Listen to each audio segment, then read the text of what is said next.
其实大家看电影看多，好像觉得哦，警察跟发生枪战这件事情好像是日常，但其实大部分的警察一生当中不会发生枪战，只有3-4成的警察在他职涯当中会遇到枪战。枪声就是在讲这一件事情，这个 moment， 他在开了几枪射进那一部危险的车子里的时候，他脑中想到的是我要瞄准这个歹徒，还是他想的是我要缴多少报告？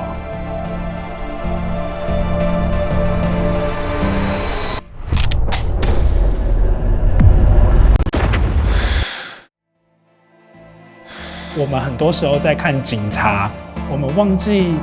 他们其实也是人，对他们而言，警察真的只是一份工作。这2个人的状态大致上是我想在他们身上表达的东西。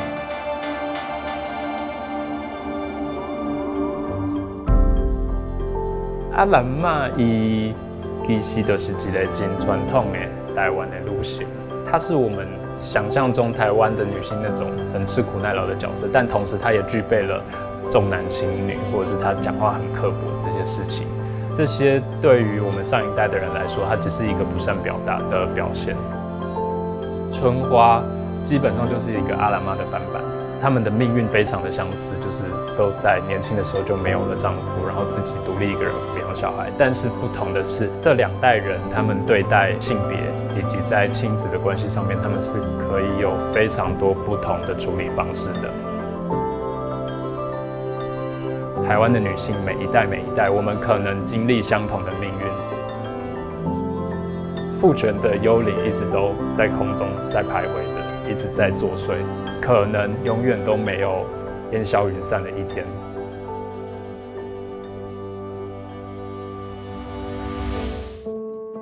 我的外婆她是一个逢人就会对别人抱怨我外公的人，可是有一天我就不经意发现，她其实默默在关心我外公。所以什么是爱？如果你恨一个人的时候，爱是不是也同时存在？阿英她是一个外表很执着的一个奶奶，但是她面对爱情的时候，就很像是一个小女孩。我觉得这就很像是在各个年纪里面，大家面对爱情的状况。你可能会在爱情里受伤啊，或是快乐等等，但你要有爱人的能力，